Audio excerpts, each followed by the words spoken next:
Hello and welcome to episode 264 of the Paint All the Minis podcast. We put the show together so you have got something to listen to whilst you are sitting at your hobby desk and painting your miniatures of any scale, genre or game. Our aim is to have a relaxed and genuine conversation with someone who's as involved in the hobby as you are, from any level, top to bottom, because we all have our own unique and individual stories. So please take your seat at your hobby desk, paint your models, listen to the chat. We really do hope that you enjoy the content. This week I talk once again to Mr. Stephen Baker, the creator of Heroquest, Space Crusade, Battle Masters, to name just three. There are many, many more amazing games, but those are just three that you may have heard of. I don't know, you might have heard of. You've been living under a rock for about 20-30 years. You might not have heard of them, but if you're a hobbyist in this day and age, you've probably heard of at least two of those three games that I've just mentioned. We spoke back in episode 257. Me and Stephen got together and we spoke for episode 257, and in that episode we talked about his formative steps into the hobby as a young whippersnapper, and we also talked about his first steps into the hobby industry. So if you haven't listened to that yet, then I heartily recommend going back, as it really does set the tone for this chat where we predominantly speak about Heroquest. Heroquest is the starting point for so many of today's hobbyists, and it's a brilliant example of so many iconic things coming together in one place at one time. I'm not going to spoil any of the chat, but we start off talking about famous Stevens through the ages, and we end up with me shouting, "BRODESODE!" We really do hope that you enjoy the chat, and I hope that you just, reach out to Stephen at some point if you haven't already, through however you can, and just say thank you if his game, which he worked with a number of very talented individuals, if it's really resonated with you, either in its modern iterations, you picked it up secondhand or got a modern version, or equally one of those very fabled and famous copies that still exist in your mum and dad's attic that you managed to kind of get out and blow the dust off. Don't forget that we have got a lot of episodes, 263 or more. There's some little sneaky bonus ones in there. There's loads and loads of episodes in our back catalogue. So if you are new to the show, if this, for example, is the first time you listen to the show, there's loads more other episodes that we've got from people on every level of the hobby. We've got fellow hobby nerds to kind of luminaries of the hobby industry from many different areas. A rando one that comes out, the head of Cellofair Games, Isaac Childress, who made Gloomhaven. He is a great guy, and he was on the show ages ago. So if you've not looked at the Gloomhaven one with Isaac Childress, then take a look at that, man. Even if you've not really played Gloomhaven, but you just know that Gloomhaven is a thing, or you've seen Gloomhaven on a shelf in a shop and you're like, dude, that's a big box, go and listen to that show and hear about why the box for Gloomhaven is so big. If you want to reach out to me for any reason, you can email paintalltheminis at gmail.com.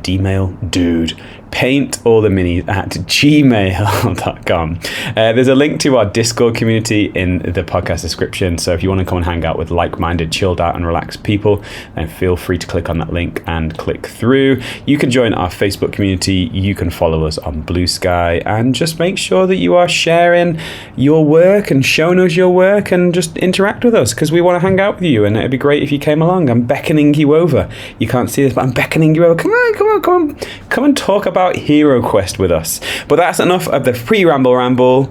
Let's go. Paint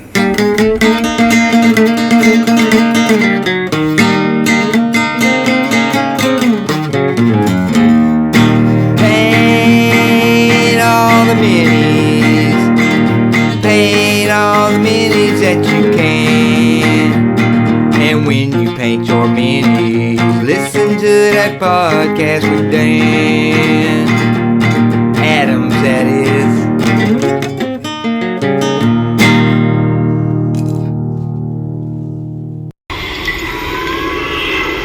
This recording may be all that's left of me. We've been lost in the jungle for 7 weeks now. Parker was taken by cannibals last week. Jenkins the week before by foul water. Poisonous vipers got the rest the week before that. It's just me now. and I don't know if I'll make it. But wait a second. I think I have a bit of a cell phone signal. Wait a second. I have a cell phone signal. That means I'm saved.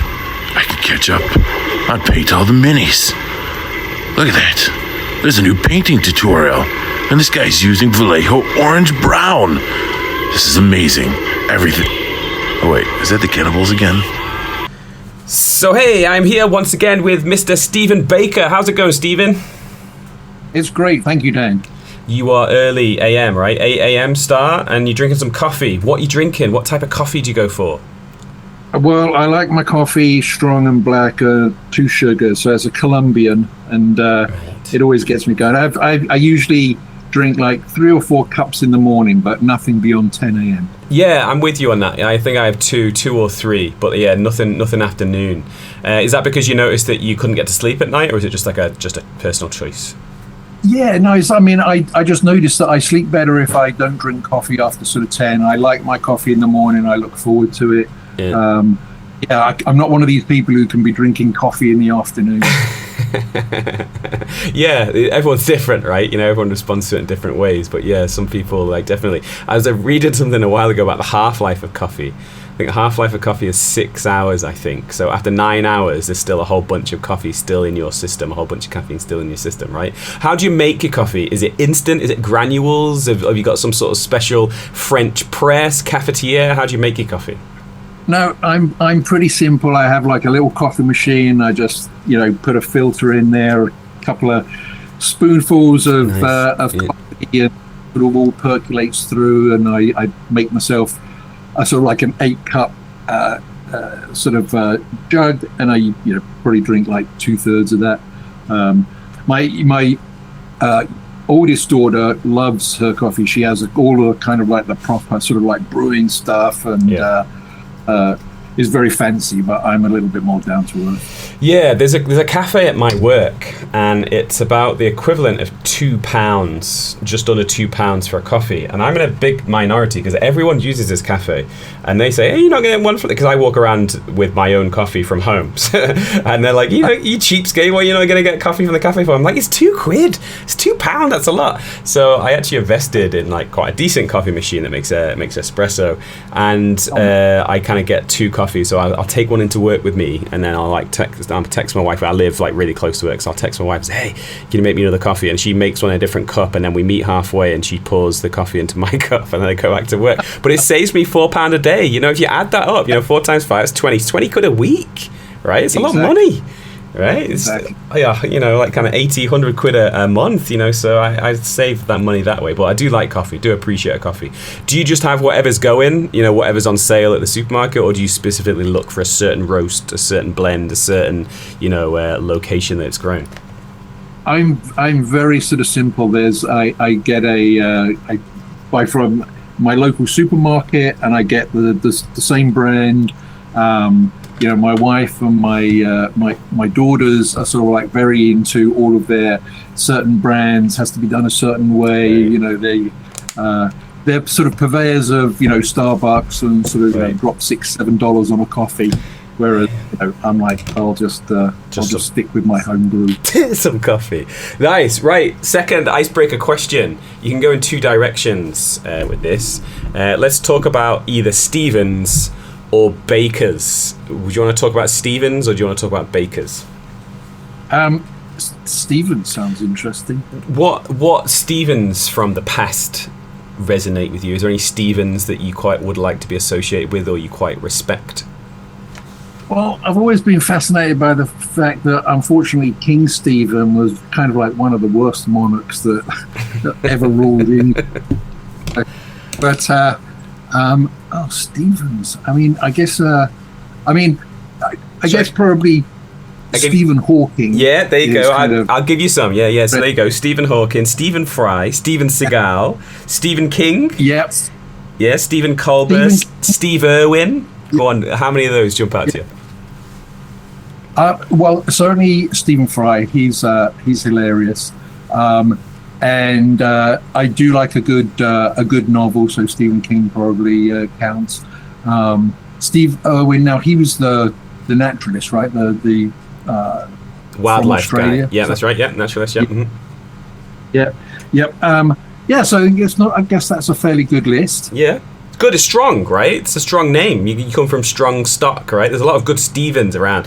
Stephen Hawking, amazing. So you got your action films covered as well, Steven Seagal. So you got a lot of Stevens from a lot of different varieties of different areas, right? Exactly. It's very funny though. When I moved to the US, I was surprised because Stephen's a fairly common name in the UK and everyone knows how to pronounce it.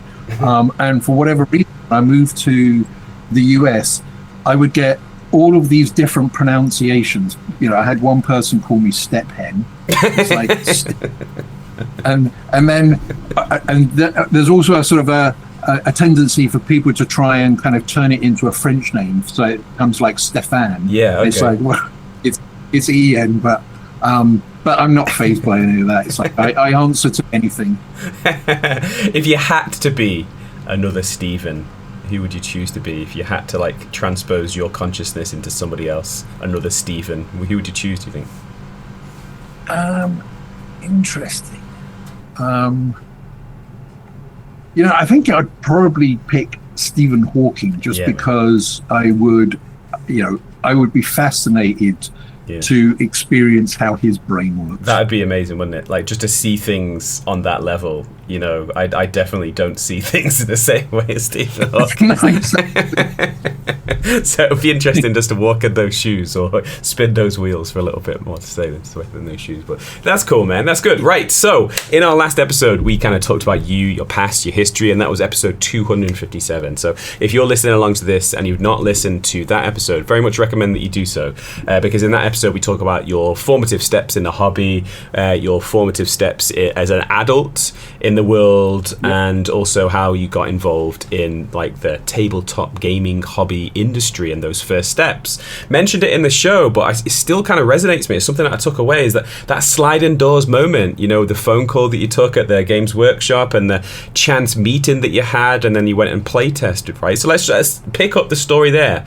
So you'd been invited over to play test some games and kind of note down your thoughts, and then you obviously made a good impression because they invited you to work there, correct? Correct. Yep. I spent 3 days in the offices playing a bunch of games and writing notes, and at the end of that, the vice president of R&D, as they called it back in those days, a guy called Roger Ford, sort of asked me to come and have a chat with him, and I did. And he sort of said, would you like to work here? And of course I said yes. And he said, oh great, I'll follow up, we'll be in touch. And then 2 weeks later, I get this letter through the post, and it was a formal offer. So of course I signed it and quit my job as I had then back at Games Workshop, and started, I think it was in the early part of October, it was late September, early October. And it was kind of funny because I turned up and I was all excited, and it just so happened that Roger was on holiday, and no one else seemed to know that I was starting. So it's sort of arrived in the office, and it's there was no desk for me, there was nowhere for me to sit, no one kind of realized that I'd been hired. So there was a lot of uncertainty as to what it is I should be doing, but I quickly settled in. Everyone there was great. They made me feel welcome. They started to give me a sort of a pile of games to look at, and that was the beginning of my journey. I mean, it was very interesting that the offices were in Richmond, and in those days, for the most part, the European Milton Bradley team would adapt American items. So there was much larger office in America where a lot of the design and development was done, particularly for games that had sort of physical actions or were sort of mechanical in some way. And the European office basically would localize into all of the European languages. And there was some design work done independently out of the UK offices, but it wasn't wasn't typical. But of course, I had ideas of my own. I wanted to, I wanted to do something in fantasy games, because at the time, obviously, that was my background. I'd seen a lot of that at Games Workshop. It was in the sort of the mid-late 80s, fighting fantasy was still a sort of a big deal. And, I would talk at length with Roger and others who would listen about the fact that fantasy gaming was a growing thing, and, Milton Bradley should be part of it. Mm-hmm. And how was that, when you were having those conversations, is that just like a water cooler conversation, or you're banging on someone's door and saying, guys, come on, we need to get ahead with this? Was it like a real thing that you were pushing quite hard? So, I always give a lot of credit to Roger Ford, who was, the vice president of R&D. He was genuinely interested in what other people thought. And, he would invite me to kind of just go, like have lunch with him in his office, and we would just chat. And he would always have these great insights. He had a very sort of interesting sort of philosophical view on games, and how to sort of package them, and how to really drill down onto the heart of what made a game strong. Mm-hmm. But he was also equally interested in sort of others' opinions. Yeah. And I think one of the things that helped me early on is I was given a game called Incognito, which was designed by Alex Randolph. And Alex Randolph was a prolific game inventor, very well known in Europe. And basically, I looked at the game, and the game was great, but it had a few wrinkles in it. So I started to kind of refine the game a little, which again was not necessarily typical at the time. And I would, get on the phone, and I'd talk to Alex, and we would have these long conversations about, my thoughts on why I was making some changes. And then Alex came to the office, and was to meet with Roger and to talk about some other projects.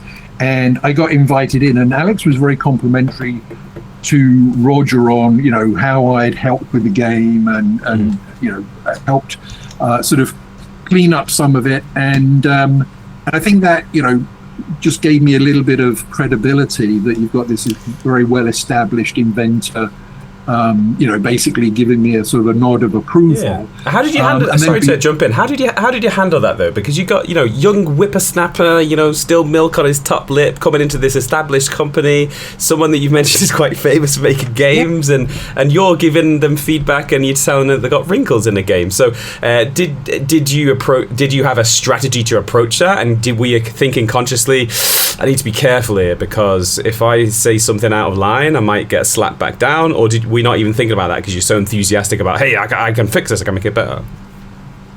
So I think it's kind of funny, because I think that being young and somewhat ignorant is an advantage sometimes. Yeah. And the thing is, I've always been not necessarily diplomatic, but I always pose ideas as questions, right? Yeah, so yeah. Rather than sort of say, hey, I think we should do this, I usually frame things more along the lines of, what if we did this? Do we think that this might help? Yeah. Because I never want to position things in a sort of a definitive way. Yeah. But and Alex was great. I mean, again, he was I'm not quite sure how old Alex was when I first met him, but he was definitely in his 60s, I would say. And he had this huge history of games that he had designed, and he would sort of push back on some of the ideas, and he would embrace others. But basically, we had a sort of a great dialogue on it, and there were a couple of things that came out of it. One is the game is based in Venice, and Alex Randolph used to live in Venice. And I had the opportunity of going out to visit Alex as we finished out the game design. And I spent like 3 or 4 days in Venice, you know, hanging out with Alex Randolph, going with him on his morning jaunts to get a coffee and, you know, sort of like see Venice sort of come to life in the morning, which was just awesome. Yeah. And then also, you know, Alex said, hey, you know, you should go to this game convention that happens every year. It's kind of big, called Essen. And, you know, this was in the early days of Essen. I mean, everyone sort of thinks about Essen now. It's the biggest, you know, convention for gaming. But back in those days, it was still in its infancy. And so I got invited to go to Essen, and I met up with Alex. And over the course of like 3 or 4 days, he spent several hours with me. He walked me around the show. He introduced me to a whole bunch of other companies and other inventors.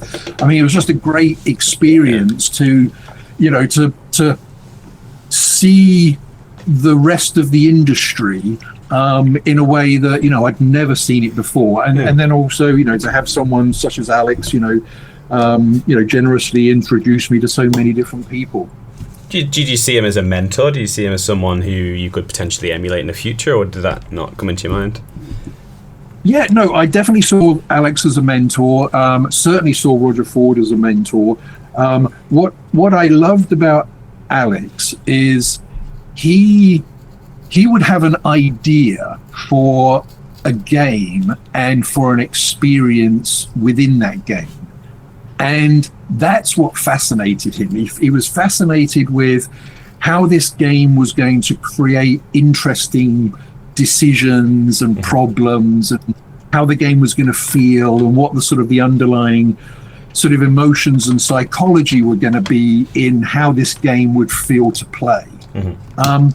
And he was not always as sort of concerned with how to get there. I mean, he would work with other partners, and you know, I mean, he definitely designed the games for sure, but he would, you know, often partner with other folks who would help sort of refine it. So I think that was the role I played on Incognito. He had this great idea for a game.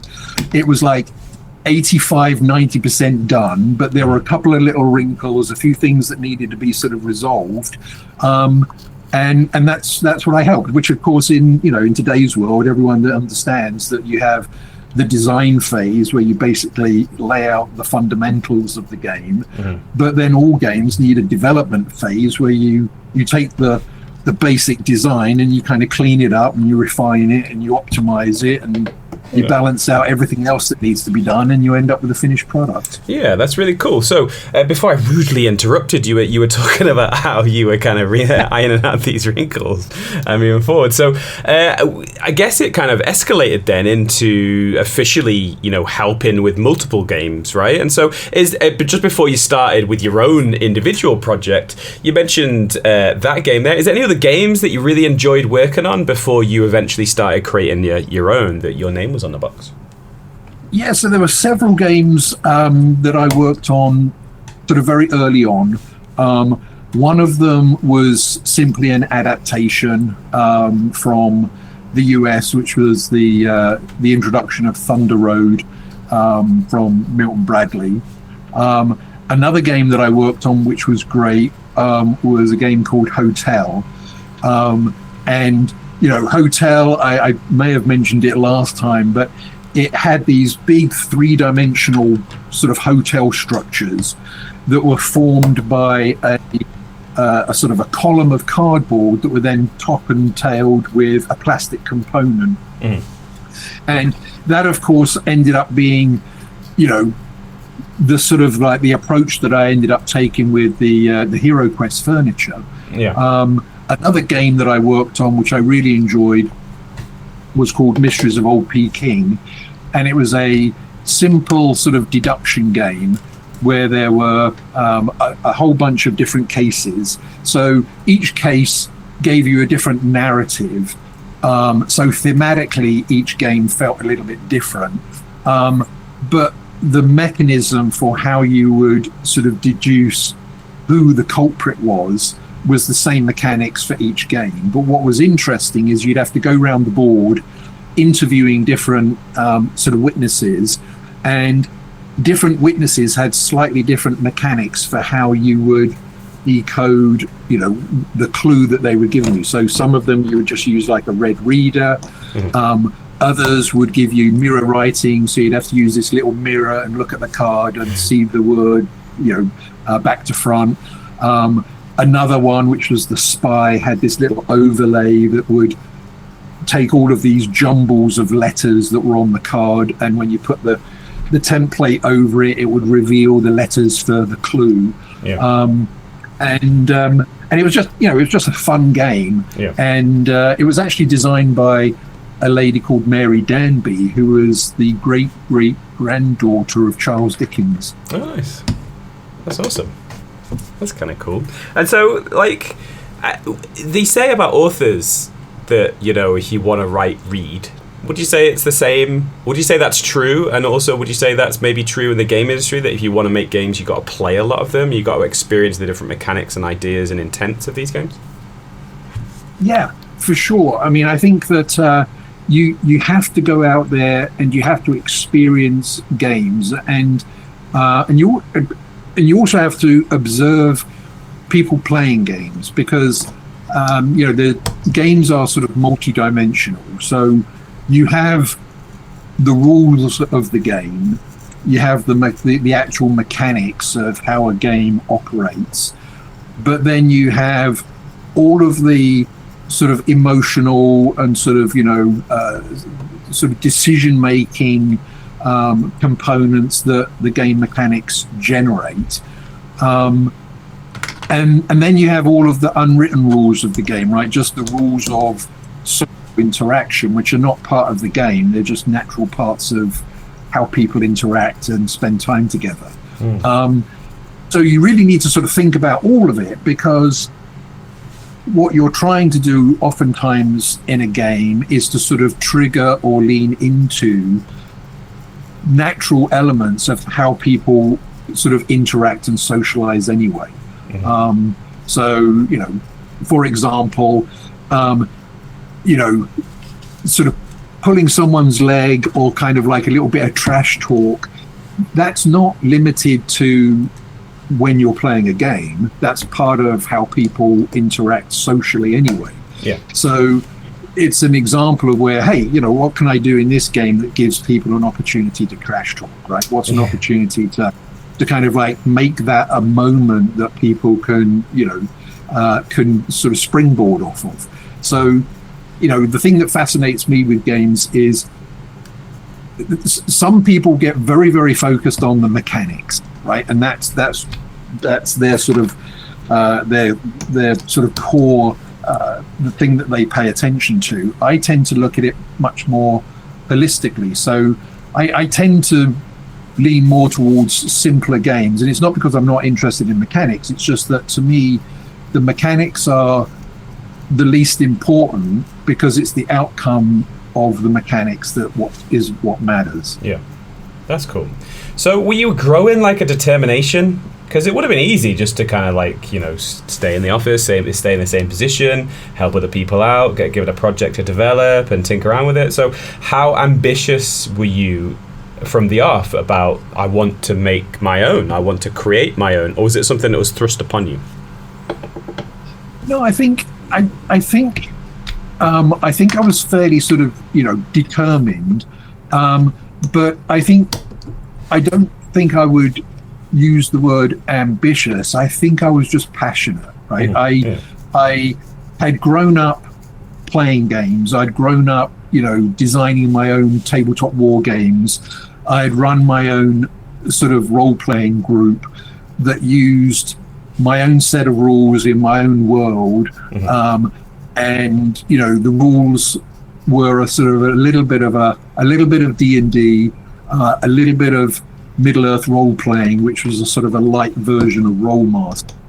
But even in my sort of role-playing, you know, I I was not interested in laying out all the rules, right? I mean, I basically would tell my group, it's like, hey, we're role playing. It's like, and we'll sort of figure it out. But it wasn't like some people who play Dungeons and Dragons. It's very much a tactical miniatures game, and the rules are most definitely applied. It's like I was always very loose with the rules because it was more about the adventure and the story. So for me, seeing that fantasy as a theme was kind of on the rise, I was just very passionate about this is a type of gaming that I think Milton Bradley should be doing. And so I would talk about the fighting fantasy, I'd talk about the rise of Games Workshop, I'd talk about fantasy movies that were out in the theater at the time, like the Conan movies and what have you,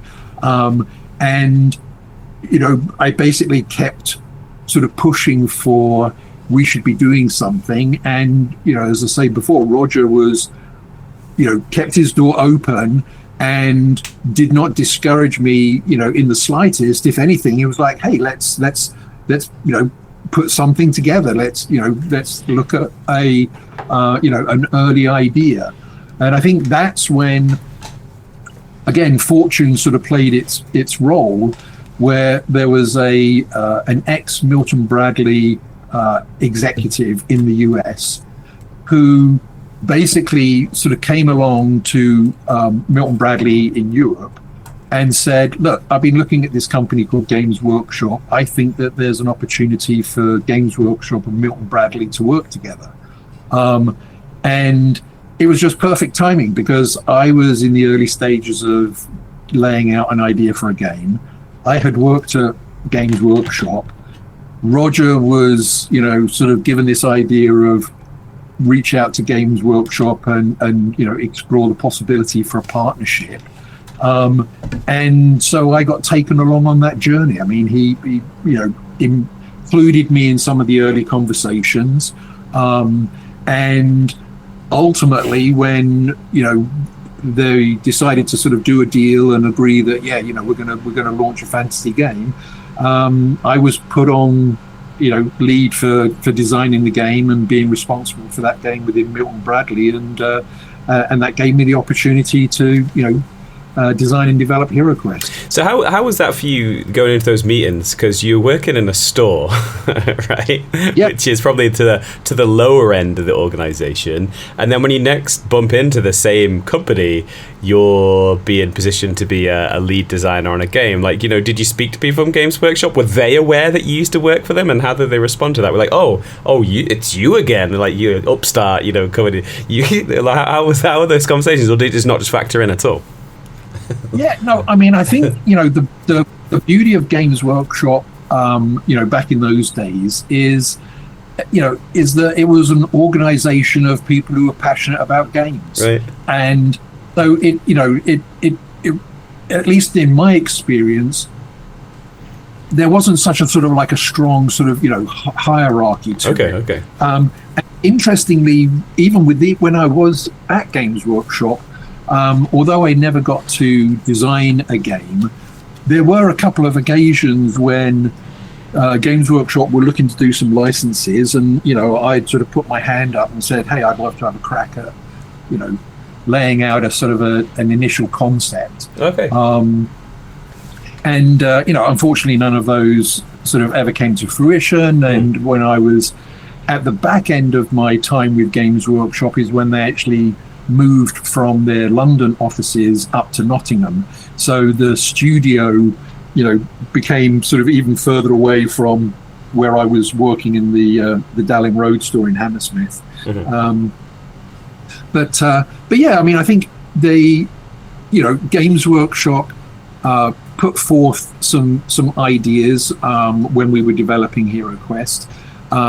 They certainly play tested the early version of the game, but the nature of the deal was basically that Milton Bradley would own the responsibility for the design and the development, and obviously then the manufacturing, the launch and the marketing of the game.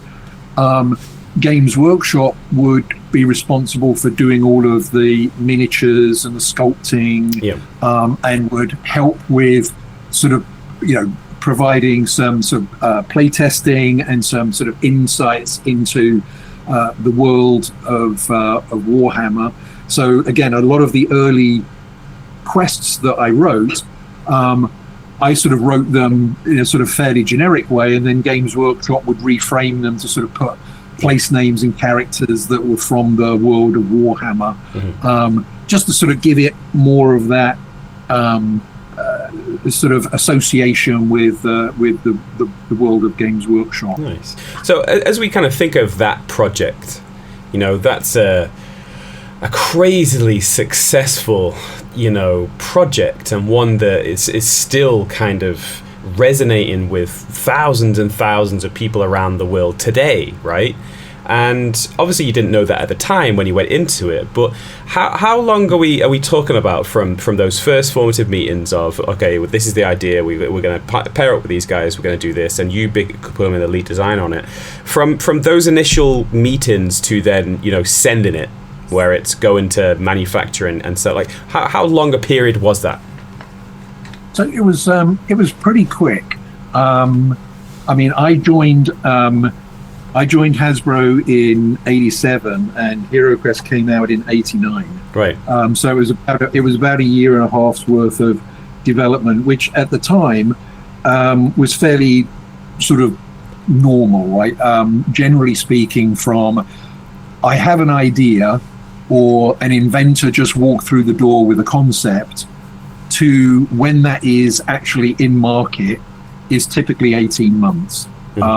So, I spent around 6 to 10 months Hasbro, or Milton Bradley as it was, working on my initial projects, Thunder Road, Hotel, Missions of Old Peking, and others.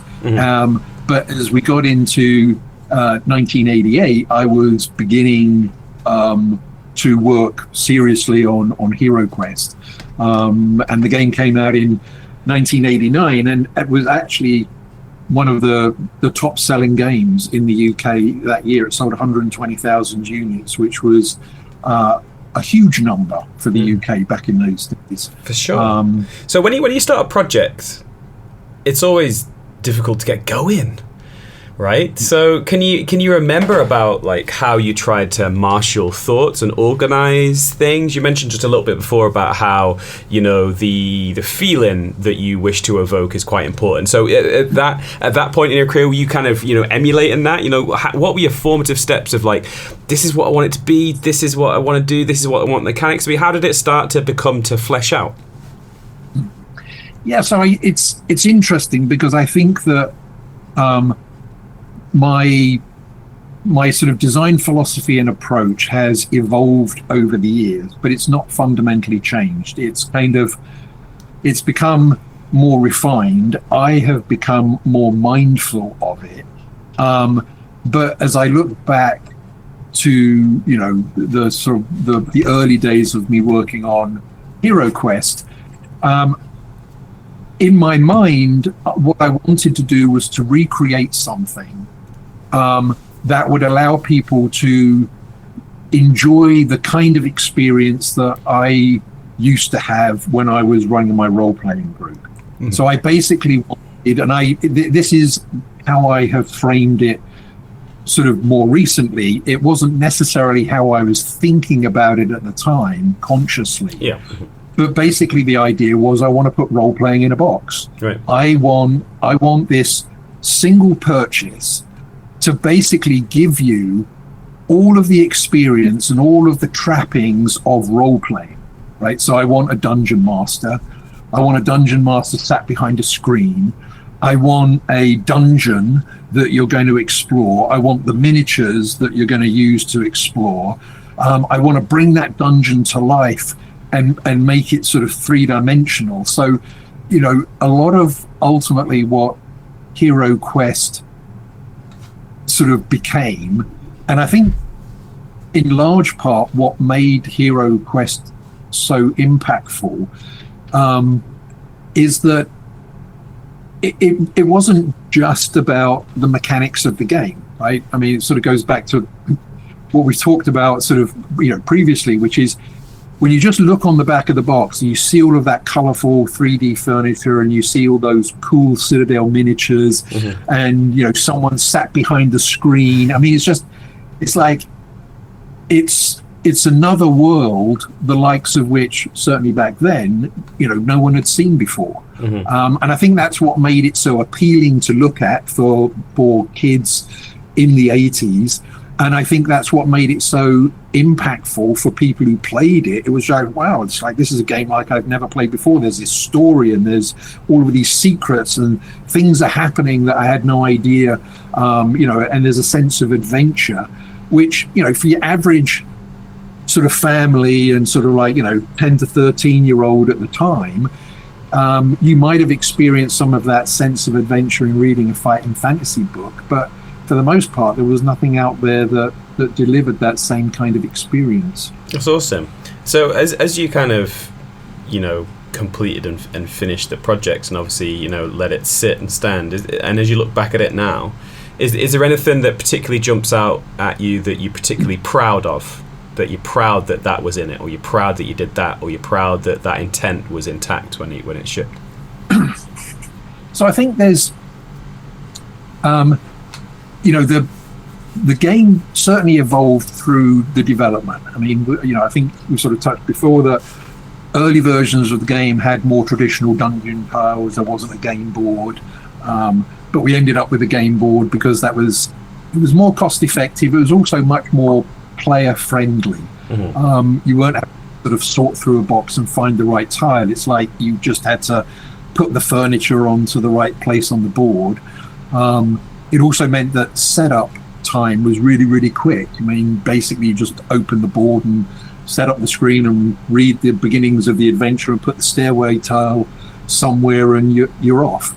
But I think that for me, the one thing that I consciously was sort of determined to provide for, and I think it was the thing that ultimately made Heroquest so sort of endearing to a lot of players, was the center pages of the quest book were blank because the invitation was design your own.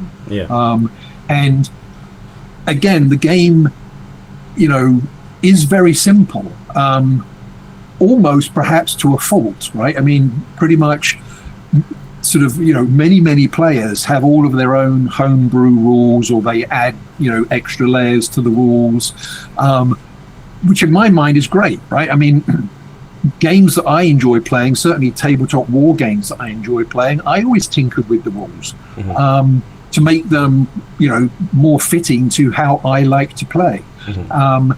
But, I always wanted people to design their own adventures because I always felt like, that was going to make the game sort of everlasting, right? You've got so many adventures in the quest book, but if you can write and design your own games, it's like you can play this forever. Yeah. Was there anything that kind of ended up on the cutting room floor that you kind of just couldn't find a space for, and maybe still haven't found a space for?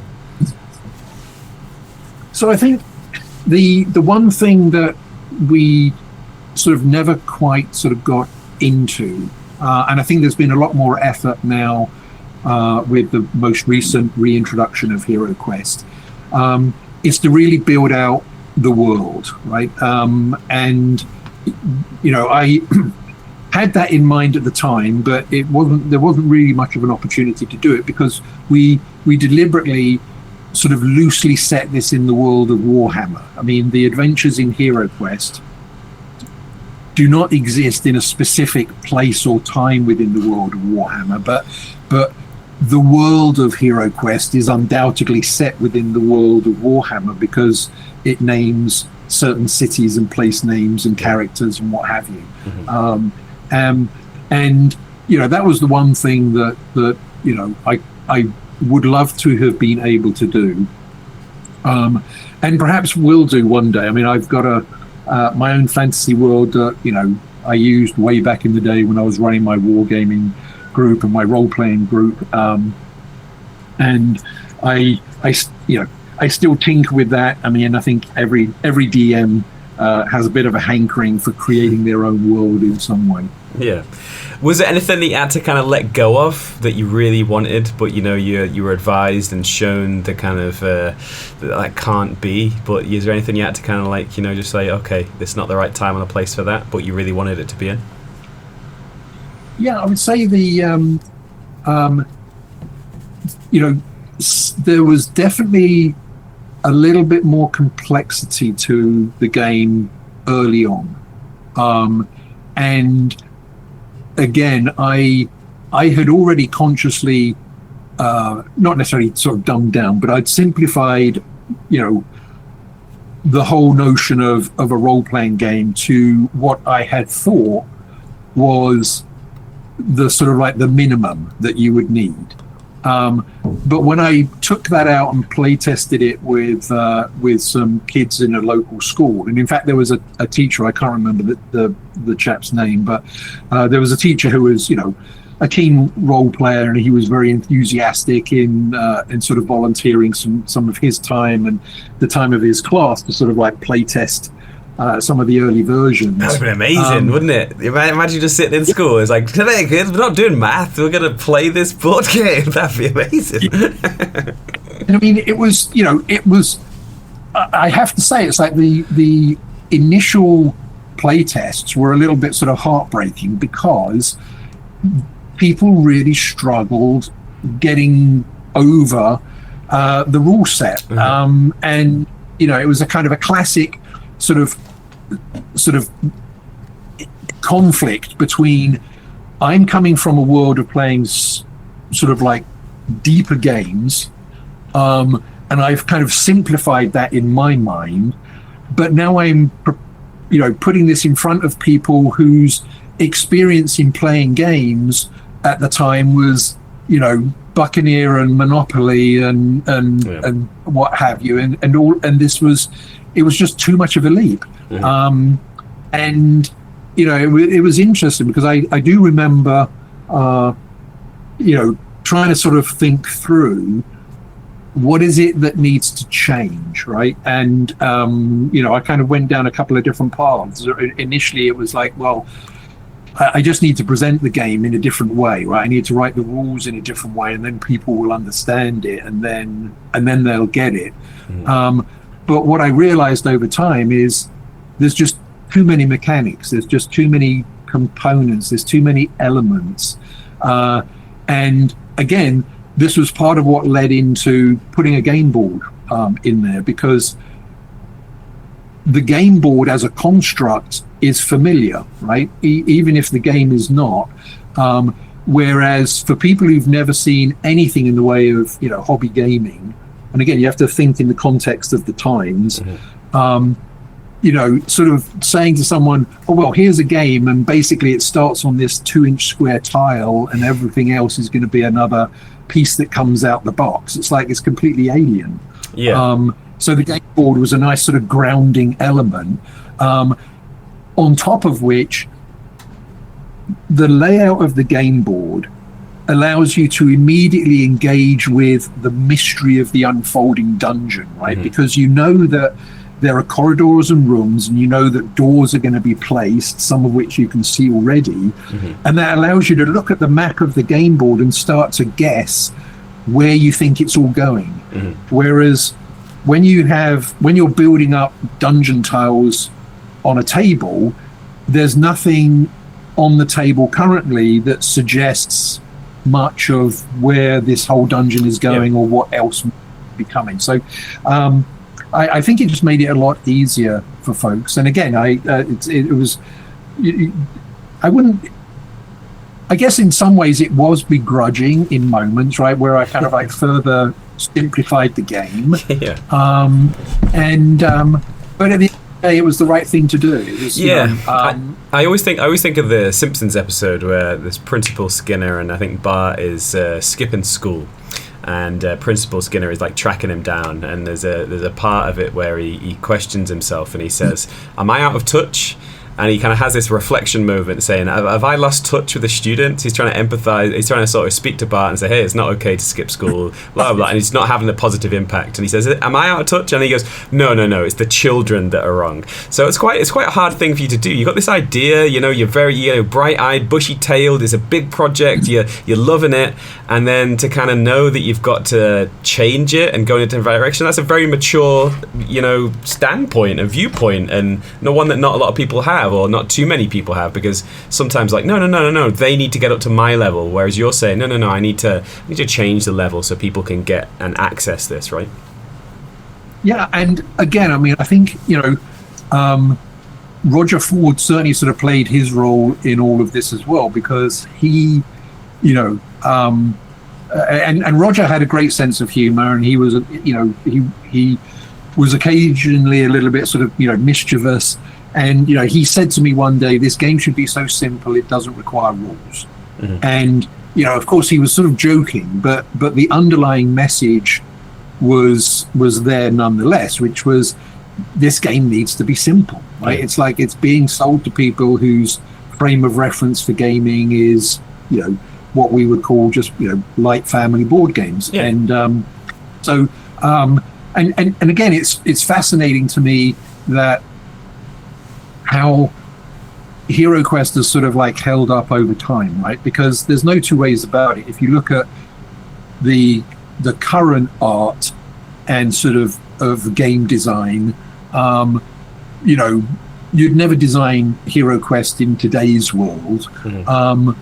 And a lot of people would point at certain elements of Heroquest and say, that's not very sort of good game design, or that mechanic, is doesn't fit well with the genre, or whatever it may be. But the reality is that it is what it is. And, I was pleasantly surprised when Hasbro relaunched Heroquest that they basically took the decision that we're going to just basically relaunch it. We're not going to take the game and redesign it into something else. We're going to give people back the game that they remember.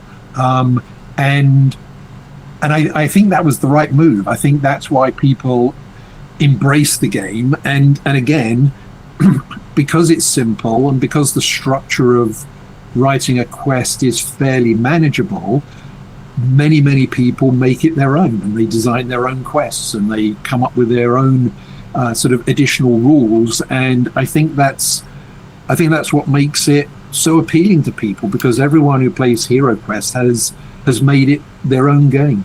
Yeah, and I'm wary of using the term masterstroke, but the fact that you said you kept those middle pages empty as an invitation, I think is brilliant, because the people that were maybe seeking the next step, or people that were seeking the next level of complexity, had the ability to do that. So if they did identify that they'd had the fun with the game as it was, there's an invitation here to go progress it, evolve it, like come and do it yourself. It's brilliant, just that idea, especially if you kind of put that idea into today's culture of we struggle having the right to repair. If you think about it, you buy a toaster, a lot of companies don't necessarily want you to repair your own toaster. They want you to throw that toaster in the trash, and they want you to buy a new one, or they want you to send that toaster to them because only they can fix it. So in some ways, it's not a right to repair, but you're creating a game and you're inviting people to not buy the next one, you're inviting them to make their own game, which is brilliant.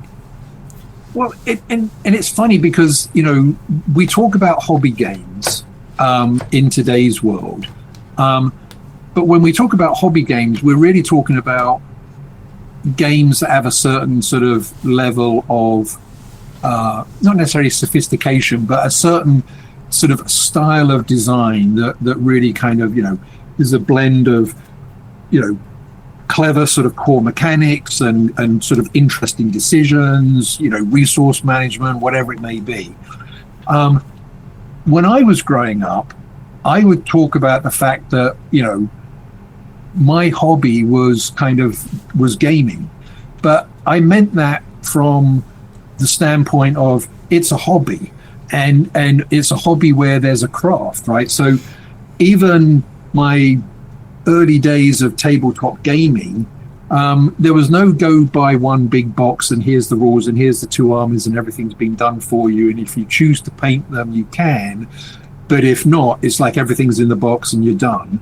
It was like, no, I had to go buy a book, and the book would tell me the rules, and the book would tell me that these are the people who make toy soldiers, and I'd have to hunt down the toy soldiers and then make the model tanks or do whatever else it was. So and then oftentimes I'd have to transcribe the rules onto sort of simple sheets, so I had a ready reference chart. I mean, there was some crafting to be done. I had to make things. And so for me, you know, having that center page be open, and we even made a dungeon design kit. I mean, it wasn't particularly successful, but it was basically a blank quest book with a whole bunch of stickers. And again, it's like you have to look at the technology of the day. It's like there was no internet. People didn't have computers, but it was like, hey, here's a way for you to create something that is a little bit sort of more polished. But I've always thought that, you know, people will get a lot from tinkering with stuff and sort of, you know, and people shouldn't be afraid to sort of change the rules. And customize stuff. So as it was coming together, at what point was there a point when you were like, I'm on it, this is big, this is going to be good? So I think for me, that was when we started getting some of the first sort of artwork in. So I had sort of made a 3D prototype of the game, basically just photocopying and cutting and sticking a whole bunch of stuff that I could sort of find elsewhere to sort of make my sort of early prototype. But when we started getting the furniture artwork in, and we started getting I saw the game board for the first time. Certainly when I saw, Les Edwards' sort of original, box painting. And then I started getting the early photography samples made, and began to sort of see everything in its full glory. That's when I felt like it's like this. I think this is going to work, because it had a visual presence and an appeal. And again, I go back to my wargaming days, right? I mean, I remember, reading books, whether it was the War Game by Featherstone or Charles Grant's, the War Game or Napoleonic Wargaming, and you'd sort of flick through those books and they'd have these, 2 or 3 pages of color photos in the center of the book where they showed these awesome terrain set up with beautiful painted armies by Peter Gilder. And it's like, in my mind, that was always the dream. And that was part of what I wanted with Heroquest, which is, hey, it's like out of the box, there's a little bit of work to do in putting the furniture together, but once you've done it, you've got this kind of this cool environment that creates this world into which you can play. When we started so when we started seeing that artwork, and all the artwork for the game board and the furniture was done by a guy called John Good, and he was a traditional airbrush artist. So all of that is traditional airbrushing, and he was a remarkable artist. He did all of the sort of the calculating for the grid on the Heroquest board. And again, he was the one who kind of pushed for a lot of the colors. And again, that Heroquest board, I think, is again one of the very iconic things about the game. Yeah. And as you started to see the 3D elements, and you started to see prototypes of those and final, like how was that for you? Seeing the barbarian for the first time, the wizard for the first time. What was that like?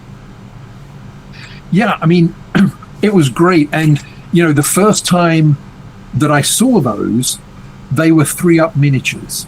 So Games Workshop had done some traditional sculpts at actual size, that were cast in sort of metal alloy, just like regular Games Workshop miniatures, and we used those for some of the early prototypes. But in order for us to get to plastic miniatures, back in those days, you had to sculpt the model 3 times the size, and they would then use that to sort of pantograph down to the insert in the tool.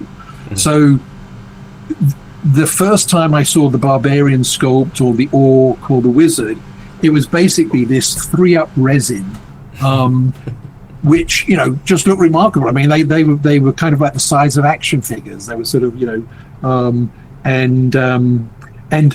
what's interesting is when you see them 3-up, they look less detailed because the detail is all expanded, right? So you can't overly detail a 3-up model, because when you then pantograph it down, some of that detail gets lost. So it's very interesting to see things for the first time when they're oversized. I wonder where they are now. I wonder if they survived, and I wonder where they are. I don't know. I mean, I have one 3-up model for the giant that was never completed for Battle Masters, but I never got to keep any of the other sort of 3-ups. Right. It was sort of fascinating. It's gonna get discovered in someone's garage, innit? In about 30, 40 years, it'll be in someone's garage.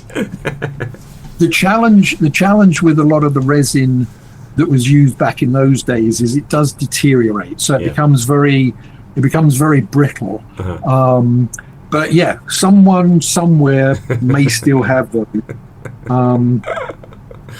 So as you kind of you started to see the models, and that's coming to life. You started to see in the game board, and that's coming to life. You got this feeling of excitement that this is going to be, it's going to be good. Was there any sort of like jeopardy? Was there any sort of this needs to be successful, or was it just like a free hit? It was. So I certainly didn't feel any pressure of, hey, if this doesn't work, my career's going to be, in jeopardy. This was one game among many that I was responsible for at the time. Right. And but I also remember meeting. So what was interesting is, because this game was sort of atypical, I would often get pulled into all kinds of things that typically someone who's in the design team would not be involved in, right? So I had to go and present to the sales team and talk about what this game was, because it was different, and the people who would typically go and present to the sales team felt uncomfortable, answering all the questions. Right. So when they filmed the TV shoot, typically it would just be someone from marketing who would go, but because they felt like, hey, we need to make sure that this game is all set up correctly, that we don't, put cards in the wrong place, and the only person who really knows all that is Stephen. So it's like I got to go to the TV commercial shoots, and all of this was just, a fantastic exposure. It was a great experience, to get to sort of see these other aspects of how a game gets ultimately to market, how some of the marketing elements and assets get created. And then ultimately, I got on very well with the sales team, because the game sold 120,000 in the UK. The UK sales force had a terrific bonus that year. Right, so you were Mr. Popular whenever you went over there. I was Mr. Popular, yeah. There was many a sales guy who came and shook my hand. That's brilliant. So going back to the TV for a second, even that is an iconic advert, right? And I'm pretty sure that you've spoken to a lot of people, or maybe you just walk past someone on the street and they just shout "BRODESODE" at you, right? So So how did you feel in that room where you're seeing the young kids, you know, because it's really great, you know, it really encapsulates the feeling of young kids playing a game, right? This excitement, you know, that when you're watching that TV commercial, that it really feels like the kids are in that universe. They're not really sitting at a table playing a game, they're in that universe, right? So how did that feel to you? Did it feel kind of enforced or kind of artificial, or did you feel like, you know, it was really good and really encaptured it? Yeah, no, I loved it. I mean, and again, you know, the world has changed, but it's like you have to sort of think back to, you know, sort of like the mid-late 80s, and, you know, the guy who was directing the advert was basically approaching this like, hey, you know, I'm gonna have, you know, a goblin all dressed up, and I'm gonna have, you know, the kids sitting in this sort of fantasy setting and a sort of a fireplace in the hearth, and, you know, it really sort of evoking the atmosphere. And again, I give full credit to the you know, the Milton Bradley marketing team at the time, right? Because that was a big budget advert that they made, and again, you know, to your point, that advert itself is very memorable. And it was, you know, it most definitely sort of, you know, jump started the whole success of Heroquest in the first place. It's funny, there's certainly a few sort of like stories behind the scenes of that advert. So when you see the Heroquest logo at the beginning kind of explode, the way they did that is they built a kind of like a resin logo in 3D, and they had compressed air feed inside it, and they would basically put it under slight pressure, and then they would release a jet of like compressed air which would basically blow apart the whole logo. Okay. Well, they built two logos, and the first logo, they released the compressed air, and it was this very unimpressive, it basically broke in half. Crumpled. It wasn't a big explosion. Okay. And, you know, it was kind of like, oh, that's a problem. Because they had hoped that they would get two explosions and they would then just pick the best one. Right. But now they were in a situation where the first one didn't work at all, which raises the possibility that neither will the second. So that explosion you see, it's like there was a lot of tension in the room when that happened, because they basically called action, and it's like everyone was like cross-fingered that it was actually going to explode the way that they wanted it to. It's amazing. Again, and it's kind of like you're saying about how involved you were with the sales team, with the commercial, with things, because you mentioned it wasn't typical the games were getting put together. Like, just that in itself is a special, fortunate thing, right? To have your fingers in all of the aspects of it is really cool. It's just amazing to have that experience. I'm so excited just to talk to you about it. So I can only imagine what it was like for you at the time to see, you know, your idea on so many levels. You know, it's like you're seeing your idea in a TV commercial, you're seeing your idea in 3D, you're seeing your idea in a game box, you know, you're seeing your idea in the artwork, because we haven't really talked about the artwork of the game box. You know, the game box artwork is in itself iconic. There's just so many just absolute bangers of ideas and things coming together at exactly the right time, right? Yeah, I mean, and it gave me, you know, as I say, a whole bunch of experiences that I'd never, you know, had before, or never even sort of thought about. So even with the TV commercial shoot, you know, that was a 2 a.m. start. I mean, you know, they say, oh, you know, we want you to go along and sort of, you know, go to the TV commercial. It's going to be shot over 2 days. It's like, it's 2 days, right? It's like they pack like 44 hours into 48, and you know, you get there and you talk to the props guy and you talk to the actors and you look at all of the preparations that are happening. I mean, and again, you know, things that you don't expect. So they do this close up where one of the cards is shown in camera. And, you know, I remember at the time there was sort of like, bring the hand. And I'm, you know, looking around for who is the hand, and it's the props guy, and he walks over and he's got this wax hand on a stick. Okay. That he then like puts, and they're like, look, you know, the problem is, it's like someone holding the hand, right? Their hand's going to be moving. It's like there's imperfections in the hand. It's like it's going to be seen on camera for like half a second. So we basically just have this. We have this wax hand. We put the card in, and you know, you look at it, and it's like, I never would have thought that. And then of course you hit, and it all makes sense. I mean, I'm sure in this day and age that's not how it's done, but back in those days, that was the approach. Do you remember seeing it on TV for the first time? I remember seeing the advert because I was given the opportunity of sort of seeing the early reels that they did, and yeah, I mean, it was amazing. It's like, you know, the exploding logo, you know, the kind of like the barbarian, the sort of like the goblin, and I mean, it was very impressive. I mean, you know, I remember being very thrilled at the time and excited for you know what that would mean for the product. So as the kind of project came to an end in terms of like, you know, that initial run, you know, the marketing stuff, the commercial, the 120,000 sales, did you manage to take time to take a breath and look back over your shoulder once it shipped and gone, just to realize, you know, how much of a poignant moment it might have been for you, or were you just straight onto the next project and you didn't really see that as a big deal?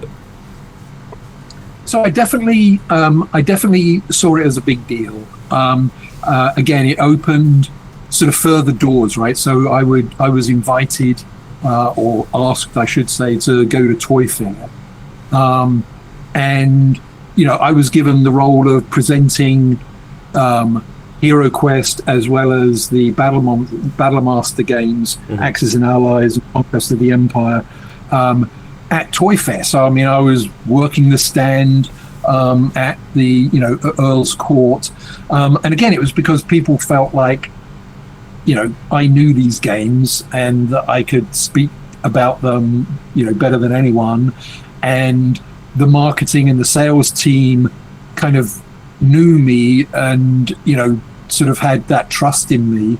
And again, that was not typical. It was not typical for members of the design team to have to go, you know, work on the Toy Fair. But the reality is that, you know, it typically takes sort of 18 months for things to get to market. So the reality is, I'd already started work on Space Crusade. I'd already started work on Heroquest expansions because I knew that we would need those products as a follow-up.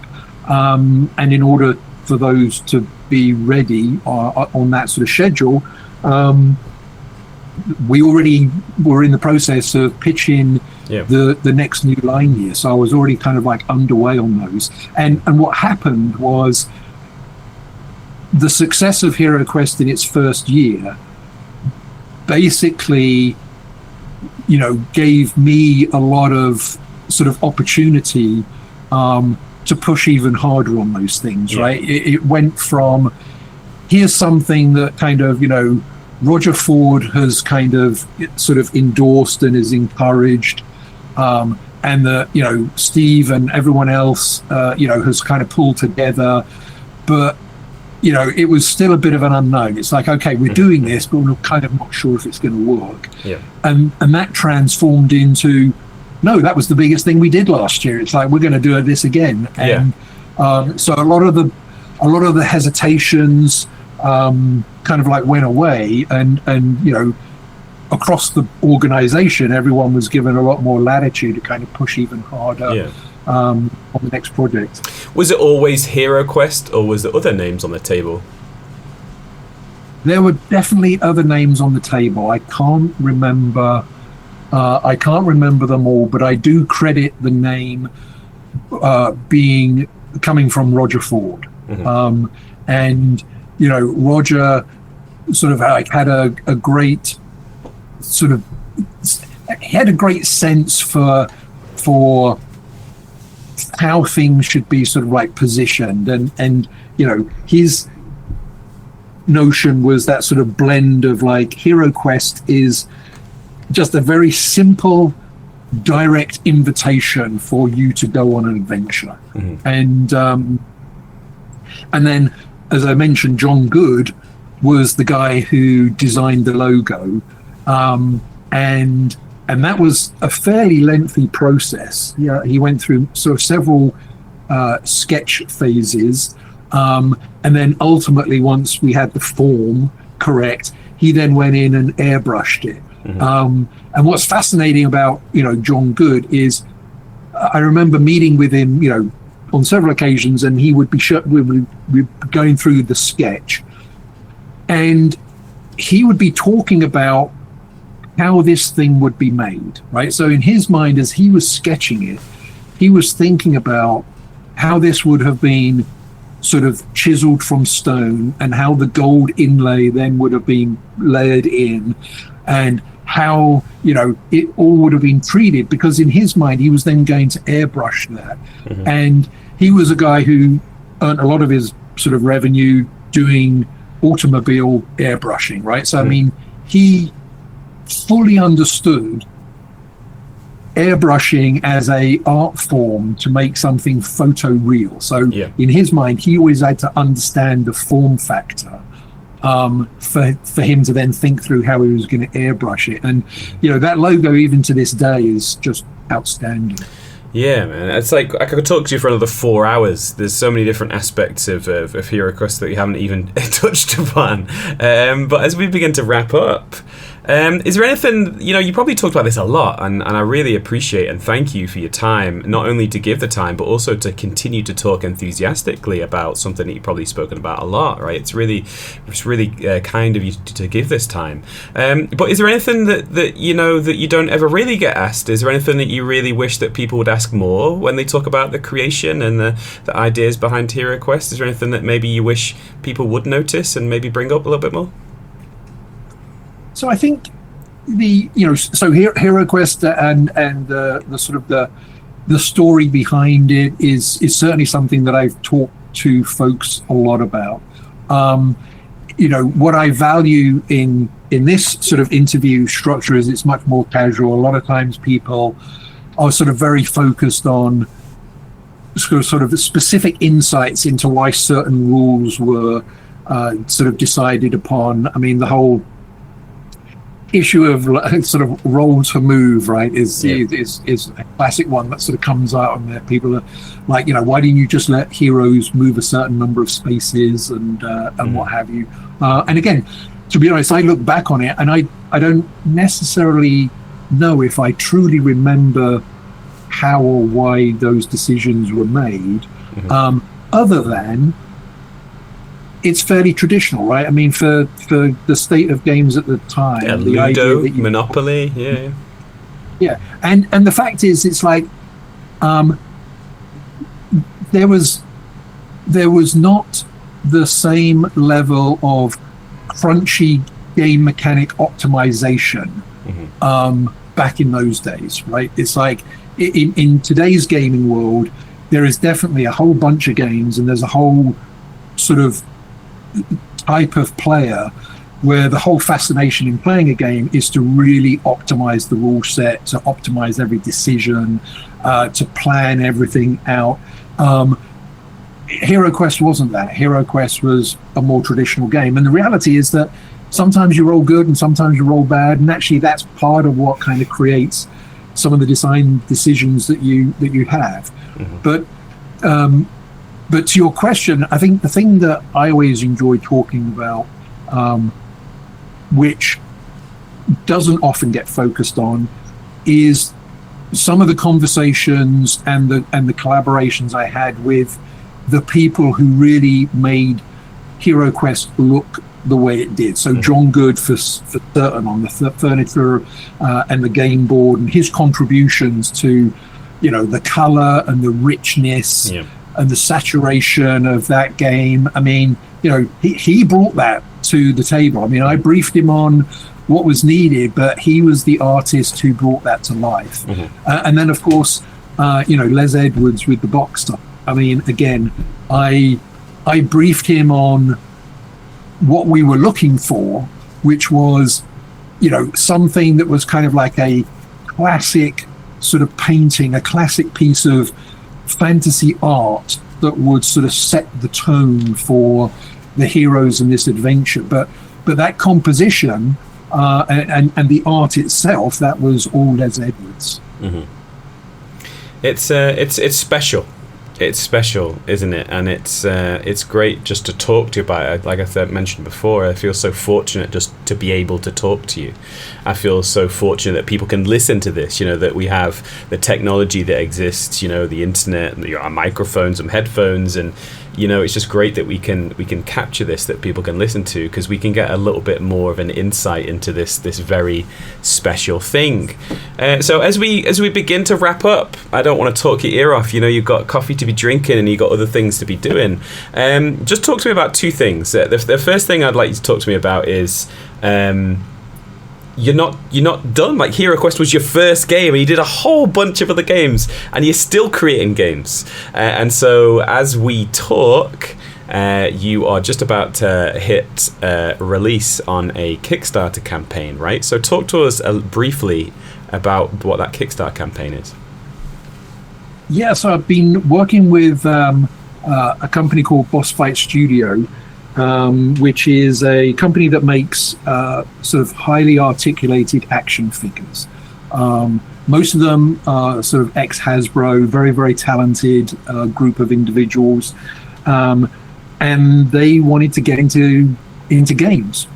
So we started chatting, and they have their own line of action figures. They do a lot of licenses and what have you, but they have a couple of their own lines. One of them is called the Saurozoic Warriors, and these are dinosaur warriors, and they are fantastic articulated toys. They're great characters. They've got this awesome sort of like 80s, 90s vibe. They're very colorful. So think Street Sharks, think Teenage Mutant Ninja Turtles. It's got that same kind of comic vibe, very sort of, colorful. And so we, said, hey, we're going to design a game around these. And what I came up with was the idea of a gladiatorial combat game where these dinosaur warriors compete for the glory of the arena. And it's a fairly sort of simple, sort of dice and card driven game. But what's interesting about this arena is it's on the sort of like it's their own planet. And in the center of the arena, there's a volcano. So the dinosaurs are fighting each other for the glory of the arena. They're trying to win the affection of the crowd that basically allows them to buff their capabilities. They're trying to gain the appreciation of the crowd by standing on the volcano, but of course that comes with risks because every now and again the volcano may erupt. And it's just a crazy fun game that kind of takes 45 minutes. The miniatures are awesome. They're sort of oversized. They're like sort of 50, 60 millimeter tall miniatures. It's called Saurozoic Warriors Arena. It's on Board Game Geek. We should be kickstarting it middle of October. The base game is $50, so it's not even an expensive game, and it's basically just 45 minutes of unabashed craziness and mayhem. And it's just got a lot of fun about it. It's as I looked at it, it's like the extension of because the kids play that anyway, right? Kids will be playing that game in their head anyway. You've got these action figures, and they're making their noises and they go, "Ah, my guy's getting your guy." It's just a little bit of an extension of that, making it a little bit more structured, so you can have a little bit more structured playtime with your son or your daughter, I would say, or even just two big kids. It doesn't even need to be a certain kid's age. Exactly. It's got there's a lot of humor in it. So the every time you do something, you gain glory, and you can spend glory to buy fans from the crowd, and the fans give you these kind of extra abilities. But the fans are all kind of like just crazy individuals. You've got the sort of like the wild horn blower, you've got the noise maker, you've got the rock chucker. I mean, just think of all of the stereotypes of people that you see at a sports stadium. It's like they're all in this game. That's cool, man. That's really, really good, and all the very best with that. If hopefully we will talk about it in detail, but if we don't, all the very best with it. And the final thing I wanted to close with is I presume that you're aware of this, and I really hope that you are aware of it. But there's a gentleman online called The Bard, and he creates a whole bunch of stuff to do with Heroquest about the best thing about Heroquest. Are you aware of this gentleman? Have you watched his videos? Yeah, so I saw his video some years ago when I think at the time it had been seen about 1 million times, and I dropped him a note. I said how great it was, and it's undoubtedly the most fun Heroquest video that's out there. I haven't looked into it more recently, but I think the last time I saw it, probably a couple of years ago, it was kind of like trending over 6 or 7 million views. So it's yeah, I mean, he did such a great job with it. I love his personality and how much fun he has with it. I think what really encapsulates to me is that the impact that you can have on people, right? So something that you've created has made such an impact that this individual is so passionate and enthusiastic about it anyway, but to make a video about it is just amazing. It's just so charming to see. It's just so good, and the insight he offers is really on point too. And it's not just a kind of trivial or a kind of comedic look into it. There's actually a lot of thought about it. He actually talks about the front cover, and he's obviously into fantasy art, and he talks about the fantasy art, and he talks about the muscularity of the barbarian. But there's a lot of intellect in there too. There is, and in actual fact, one of the reasons that I love that video so much is what he talks about is everything that we've just talked about, right? Which is that, you know, the game wasn't designed from the standpoint of these are the mechanics I need. The game was designed from the standpoint of I want this to look and feel and be like role playing out of a box. I want this furniture. I want, you know, Games Workshop brought these fabulous miniatures, right? I mean, I can't remember for sure, but if not the best miniatures that had ever been put in a board game at the time, they were certainly the equal of any miniatures that had been put in a board game at the time. So, you know, from the box art to the furniture to the game board art to the miniatures to the drama of the 3D dungeon and the dungeon master screen to the box-based photography with the sort of the moody lighting to the advertising, everything that was done conjured up this experience, this promise of an experience that was just out of the ordinary for the time, and that's what I think, you know, is celebrated in that video. Yeah, it's amazing. But anyway, you've got other things that you need to do with your life, so I'll let you get on. Thanks once again for your time, Stephen. I really appreciate it. It's been a great conversation, and I feel so fortunate to have spoken to you, and I feel so lucky to be the person that's posing you the questions. And I hope there's not been too much of a chore. I hope that you've enjoyed it somewhat, and until next time we speak, we wish you the very best. Thank you, Dan. This has been a lot of fun as always.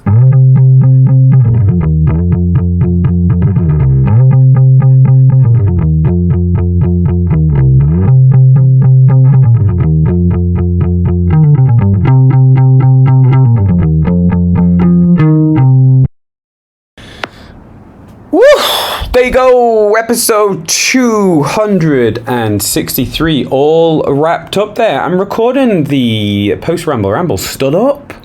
And you know what? I like it. I like being stood up. It kind of feels like I'm not stood up, not as in people not attending a restaurant invitation that I've extended to them, not that kind of stood up. I'm recording it stood up, and I quite like it. It's quite nice actually. I might start this, my little trend. Usually I'm sitting down, but you know what? I like standing up doing a post ramble. But anyway, thanks a lot to Stephen for coming onto the show. I think that's the second time. That is the second time that we've spoken. But I think the thing I like about Stephen the most is he's just really nice. He's just really interesting. You know, when sometimes when you go to a party, or like, I don't know, you just find yourself talking to someone who maybe you wouldn't necessarily intend talking to at some point. I think if you met Stephen at a party, I think he'd just be really nice. And if you met him on a bus and you just like struck up a conversation, I think he'd be really nice. He just holds a really nice conversation, and he's always really interesting and he's really insightful. So I think it'd be just great just to hang out, go and have a coffee with him. Is dark Colombian roast with 2 sugars, no milk. Not that I'm keeping notes or anything, but I think it'd just be really cool just to hang out with him, just have a chat. Not even about like game stuff or his history. I think if you just chatted about anything, I think he'd be insightful, and I think he'd be interesting, and I think he would make sure that you're along for the conversation. Some people just like talking because they like the sound of their own voice, but I don't ever really get that with Stephen. I just think he's a really nice guy. And it's really nice that, isn't it? When you've got someone that's created an awesome game, someone that a lot of people look up to and a lot of people kind of really, think is great, from the things that they create, and for them to also be like a really nice guy, that's a big bonus, right? Hey, that's really, really cool. Anyway, hobby stuff. What have I been painting? I'm actually looking over at my hobby desk over here because, again, I'm recording it in a different space. I'm actually recording it in my hobby space. I am painting Iron Victory Crew. I'm also painting some Stony Shore Pillagers. I think I mentioned that last time. So I'm a little bit further along with my Iron Victory Crew. I'm pretty much done with them. I'd probably say 80%. The wash is on.